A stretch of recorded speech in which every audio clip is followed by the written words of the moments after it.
한 주간 쟁점이 될 이슈들을 패널들의 직감으로 예측해보는 시간이죠. 월요일의 코너 한판 직감. 오늘도 이 두 분과 함께합니다. 김재섭 국민의힘 서울 도봉갑 당협위원장, 권지웅 전 더불어민주당 비상대책위원 두 분입니다. 어서 오십시오. 안녕하세요. 네. 두 분은 뭐 저하고도 방송 같이 해보신 적 많으시잖아요. 그럼요. 네. 굉장히 편합니다. 마음이 벌써. 네. 네. 진심이죠. 네, 그럼요. 권지웅. 저도 좋습니다. 네. 끝인가요? 반갑습니다. 네. 네. 엎드려 절받기 하는 거. 길게 할 줄 알았는데. 약간 뉘앙스는 박재홍 듣고 있나 이런 뉘앙스. 그런 것 같아. 아니 뭐 CBS가 판단하시겠죠. 자, 가장 뜨거운 이슈부터 바로 가보겠습니다. 오늘의 한판 직감 첫 번째 주제, 국민의힘 비대위 체제 전환.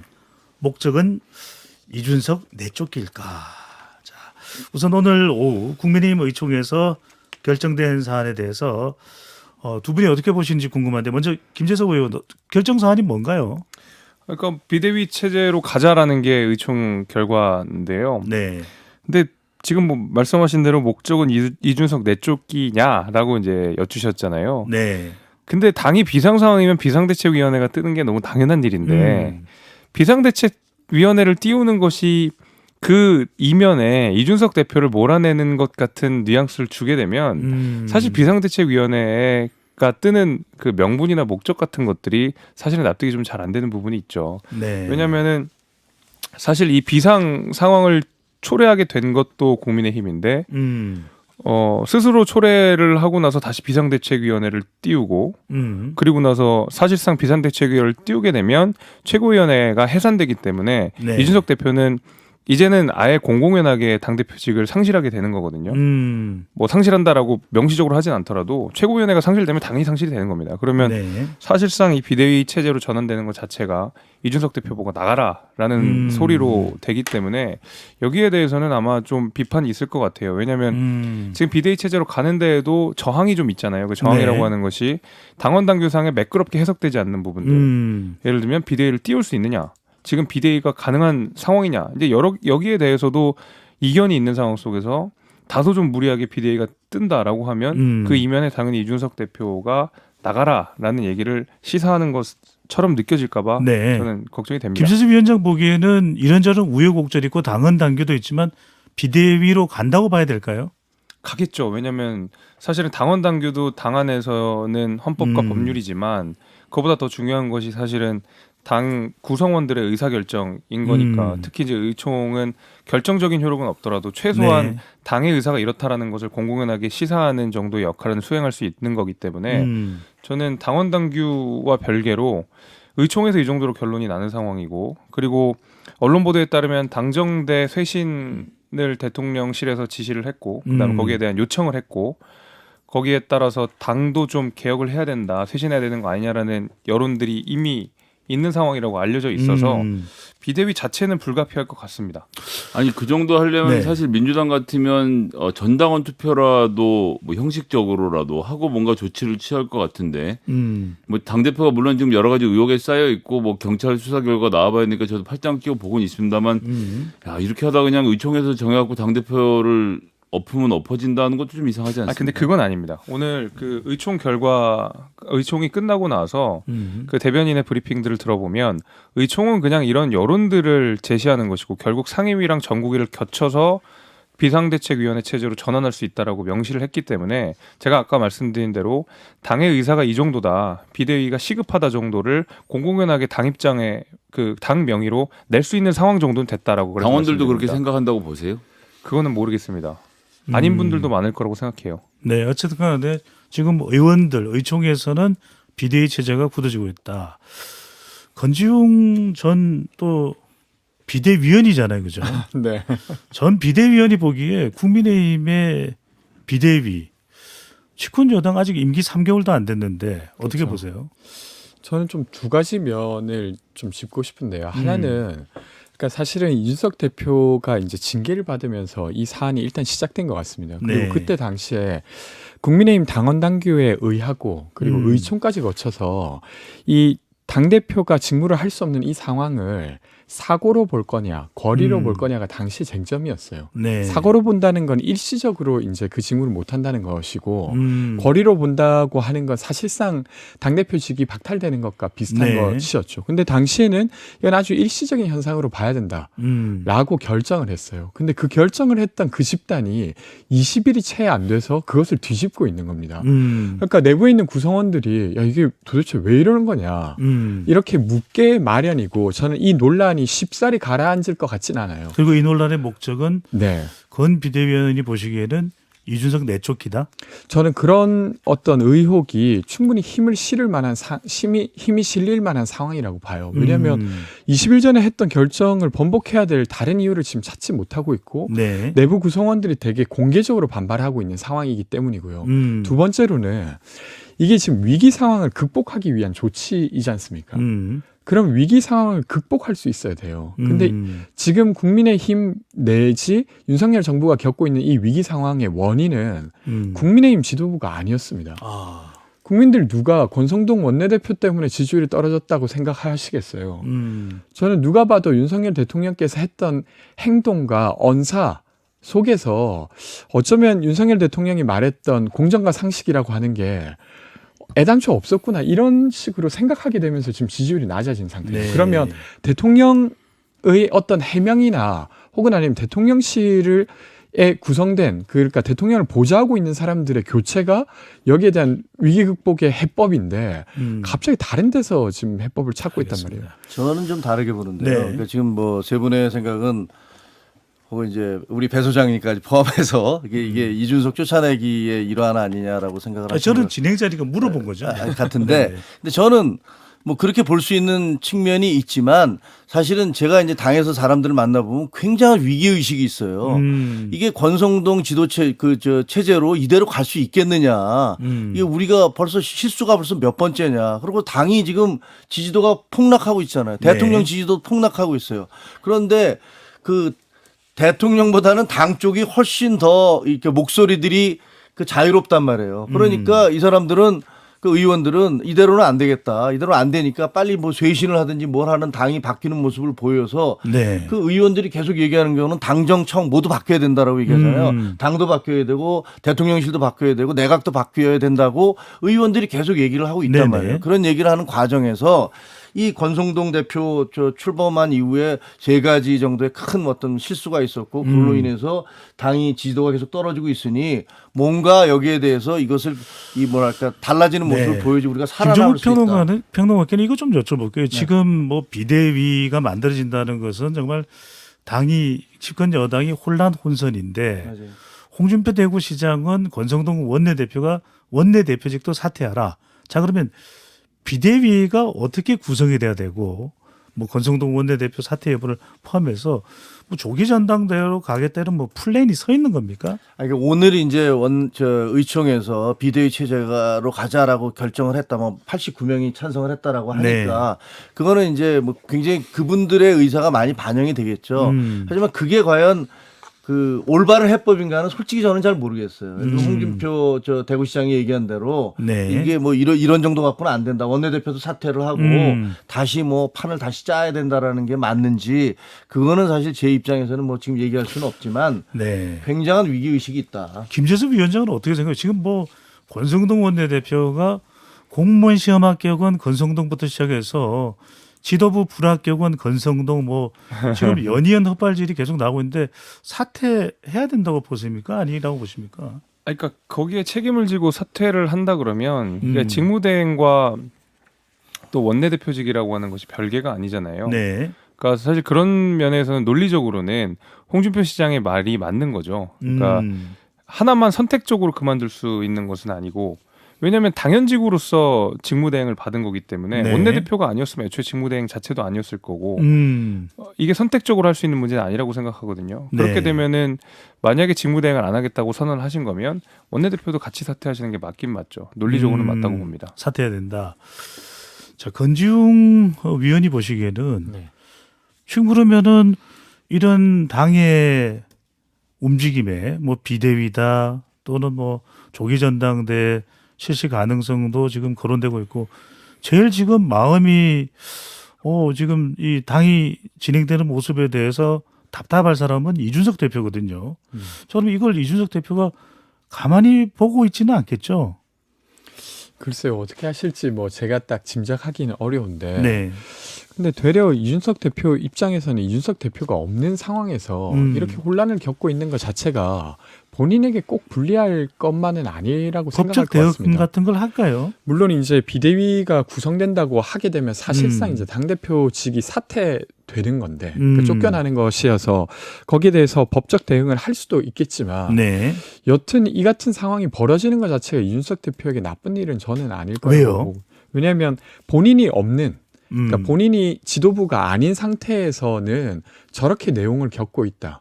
이렇게 함으로써 내가 있었을 때는 저 정도는 아니지 않았냐. 뭐 이렇게 주장할 수 있는 근거가 되기도 하죠. 오히려 네. 내가 있을 때 차라리 더 나았다. 네. 그래도 뭐 논란은 있었지만 전반적으로 당이 완전히 뭐 비대위를 꾸려야 된다고 할 만큼은 아니지 않았냐. 이렇게 주장할 근거가 되기도 하니까요. 근데 뭐 네. 제가 뭐 이걸 적극적으로 말씀드릴 부분은 아니고 근데 저는 본질적으로는 지금 이 국민의힘과 윤석열 대통령께서 신뢰를 잃어버린 그 지점에서 좀 극복할 방안을 찾으셨으면 좋겠어요. 그러니까 예를 들면 이견을 내는 젊은 당대표를 내부 총질하는 사람으로 규정했어요. 네. 그게 어떤 이유로든 그게 공개됐고 국민들 입장에서는 좀 황당한 겁니다.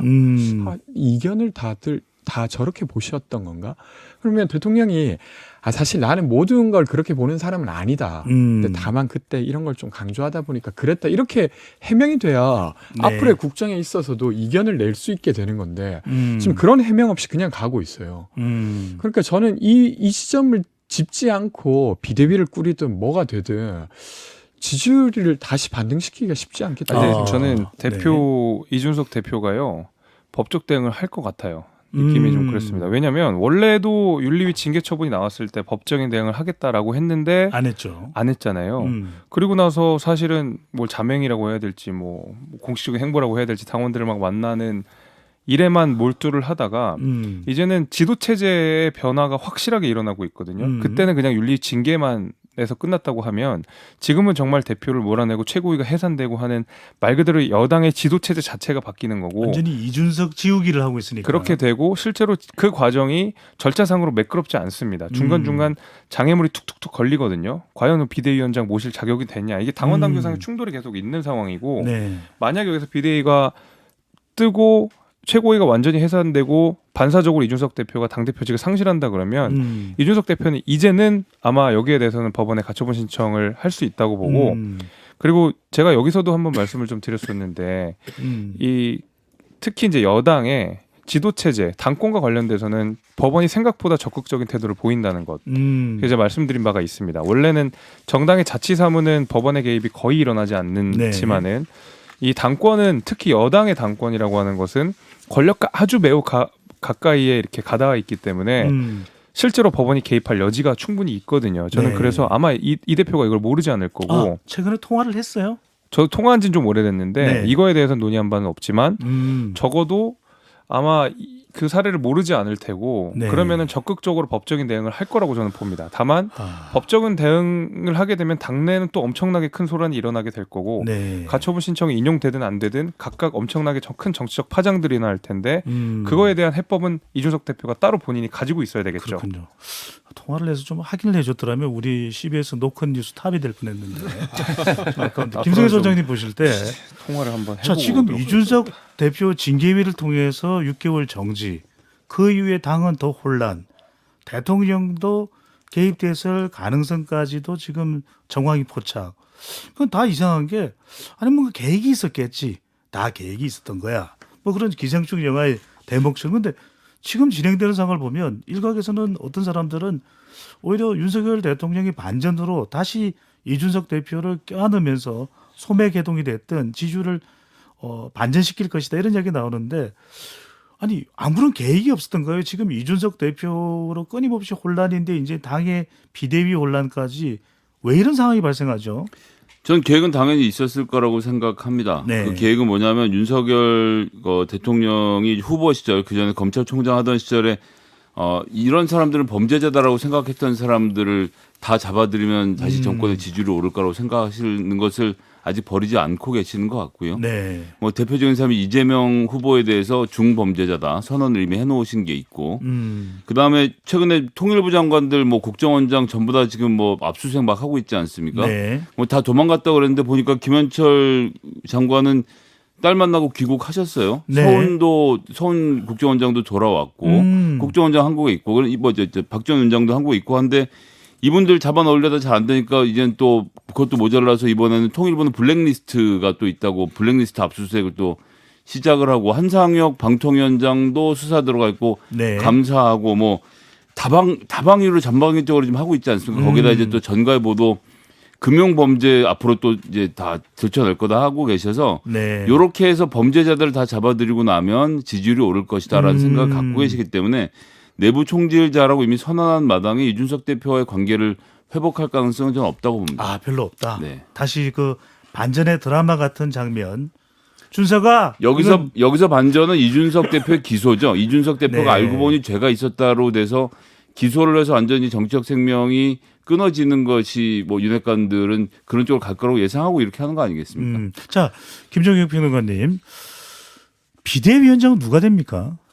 그거야 뭐 저희가 지금 알 수 없는 거고 제가 좀 점쟁이 뭐 노릇을 할 수는 없는 뭐 거고요. 좀 꺼내놔 봐주세요. 아니. 저는 지금 이 사태의 본질에 대해서 이게 사실은 정부 여권의 총체적 위기잖아요. 근데 이게 이준석 대표가 예를 들면 대표직을 유지하고 있었으면 이런 위기가 안 생겼을까? 그렇게는 생각하지 않아요. 네. 그런 위기가 있었을 거예요. 근데 아마 거기다가 이 정부 여당이 갖고 있는 위기에다가 이준석 위기가 보태진 거예요. 보태져서 이게 퍼펙트 스톱처럼 더 커진 건데 네. 아마 이준석 대표가 있었다 하더라도 또 내부에 계속 그 뭐 내부 갈등 무슨 뭐 현재 의원들과의 갈등 최고위원 내에서 뭐 아침마다 봉숭아학당이냐 뭐냐 뭐 이런 얘기들이 계속 있었을 것이고 네. 따라서 이게 뭐 그냥 이준석 자태만으로 해서 이렇게 됐다라고 얘기할 수는 없다라는 거 하고 또 하나는 이 대표가 사실 그동안에 그 집권 여당의 대표가 임기를 마친 경우가 별로 없어요. 지금까지 얘기 들어보면 3번인가 있었다고 그래요. 네. 대부분 다 정치적으로 뭐 치고받고 하다가 그만두고 논란이 계속 있었거든요. 그래서 이것을 법적으로 갔을 경우에 과연 어떻게 될 것이냐는 위험 네. 부담들이 각자가 있어서 쉽지 않을 것이다라고 생각을 알겠습니다. 합니다. 김재석 위원장 어떻게 이준석 대표 연결됐어요? 아니요, 안 됐습니다. 다음에는 네. 꼭 전화 한번 해보고 들어오도록 하겠습니다. 이건 이준석 대표 체크는 아니네. 저희 그냥 옆 동네 사는 사람입니다. 알겠습니다. 그 옆 동네로 가기엔 굉장히 가깝지 않습니까? 예, 옆 동네니까 가깝죠. 네. 네. 거기까지만 하겠습니다. 이 대표가 우리 방송을 다 듣고 있어요. 네. 자, 두 번째 주제로 넘어갑니다. 이번에는 한판 직감 두 번째 주제 이재명의 저항력 발언과 의문의 죽음 지지율 브레이크가 걸릴까? 자, 이건 권지웅 위원께 여쭤봐야 되겠네요. 지난주 금요일에 저학력 저소득층이 국민의힘 지지가 많다. 고학력 고소득자 소위 부자라고 하는 분들은 우리 지지자가 더 많다. 자, 이런 이야기를 했는데 그래서 상당히 지금 당대표 경쟁자들로부터도 뭐 잘못된 사고다 뭐 이런 얘기가 나오는데 그러면 강남구 서초구에서 이재명 대선 후보일 때 득표가 많았어야 되는데 그건 또 아니거든요. 이 발언 어떻게 평가를 하세요? 저는 뭐 이걸 가지고 대선 후보가 아니라 당대표 후보들이 네. 썰전하는 것은 저는 좀 그렇게 좋아 보이진 않는데 본질적으로 사실은 이제 이것과 관련된 후속 보도를 보더라도 네. 60세 이상이 국민의힘을 지지하는 요 부분을 좀 제외하고 놓고 보면 실제로 저소득층이라고 해서 네. 국민의힘을 더 지지한다고 보기도 좀 어렵다라고 하더라고요. 그래서 이 사실과 관련한 것에 대한 확인이 하나 필요한데 네. 저는 이런 말을 할 수 있다고 생각합니다. 어떤 면에서라면 민주당의 정체성을 세우기 위해서 예. 그러니까 과거에 이제 김대중 전 대통령께서 민주당을 서민과 중산층의 정당이라고 정체화했었죠. 그리고 그게 이제 민주당에 활동하는 정치인으로서는 그것이 되게 높은 자부심을 주는 일이었습니다. 네. 근데 이제 그것과 점점 멀어지고 있는 것을 스스로 반성하는 차원에서 저는 이야기할 수 있다고 생각해요. 근데 되려 말미에 이게 언론 탓이다 이렇게 네네. 되면서 이게 바로 그 되려 대목이에요. 저는 좀 적절하지 못한 발언으로 이어졌다고 생각해요. 네. 그러니까 어떤 이유로든 사실은 고소득층과 저소득층을 굳이 나누어서 어느 측이 어느 정당을 더 지지하는가에 대해서 평론을 할 수 있어도 네. 그것이 언론 탓이다. 되려 이제 반성을 하려고 하면 이런 부분이었어야 되는 거죠.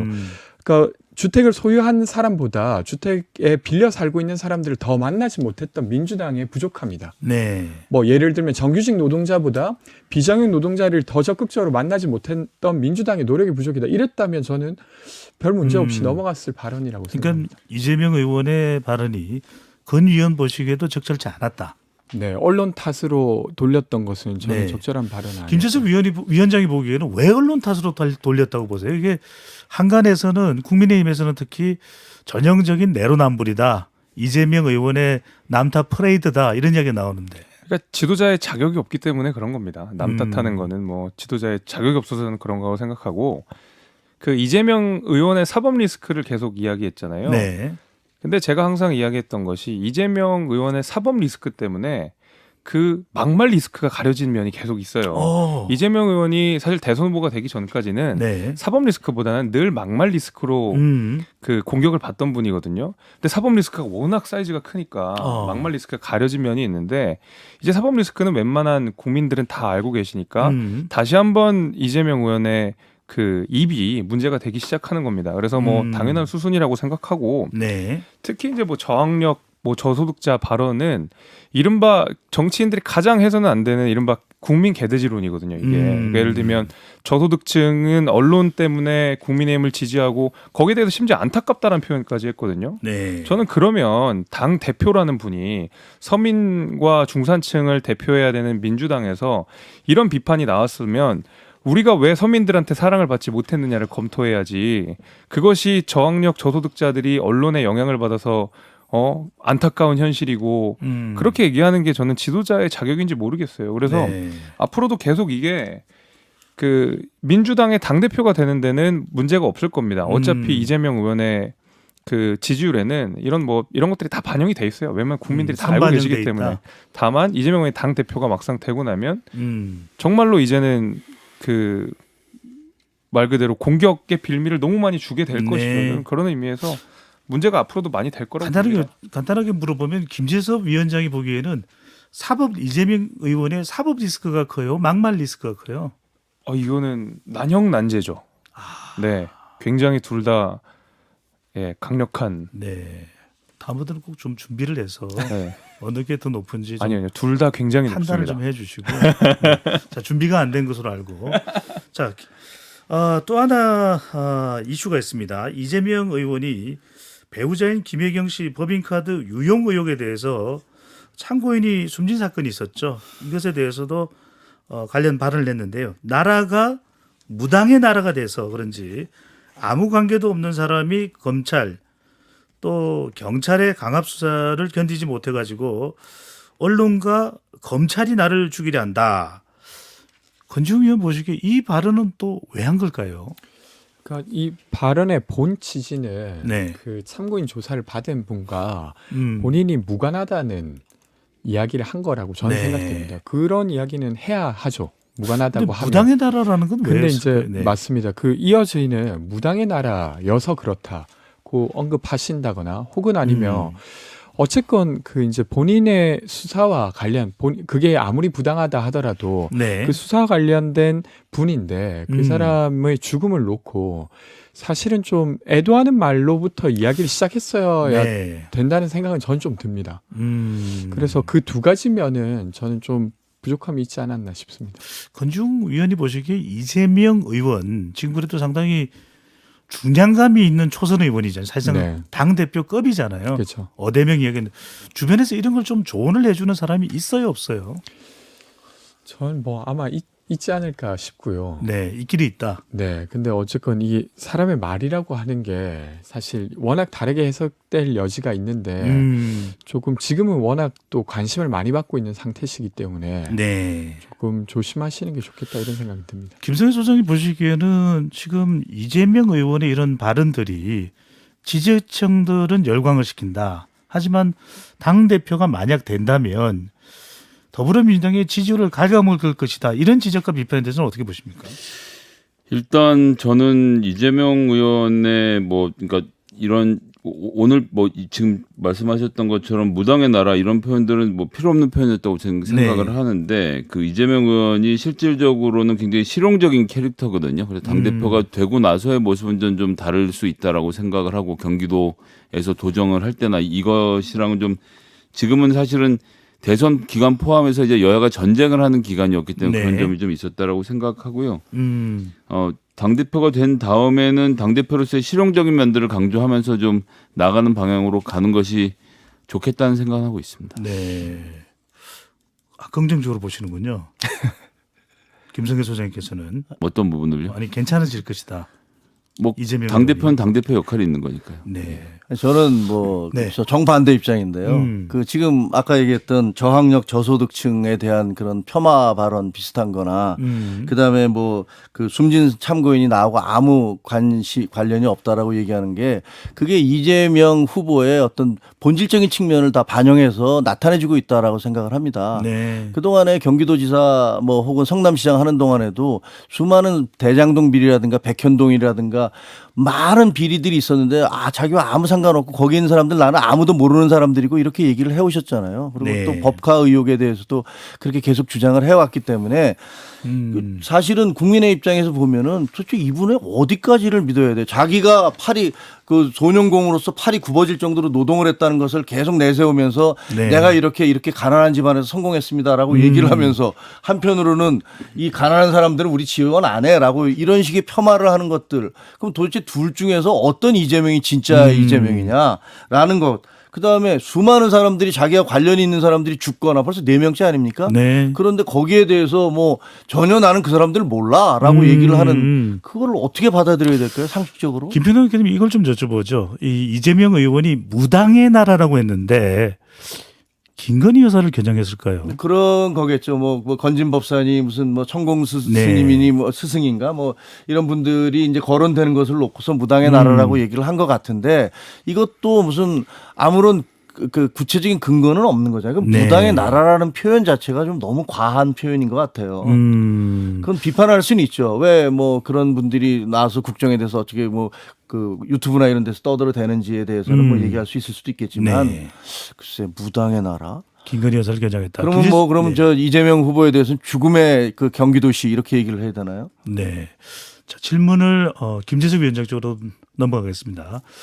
자, 그래도 대선 패배와 지방선거 참패 책임도 있고 한껏 좀 자세를 낮췄던 이재명 의원인데 최근 들어서 관련된 발언의 수위가 상당히 높아진다. 이거 윤석열 대통령 낮은 지지율 때문인가요?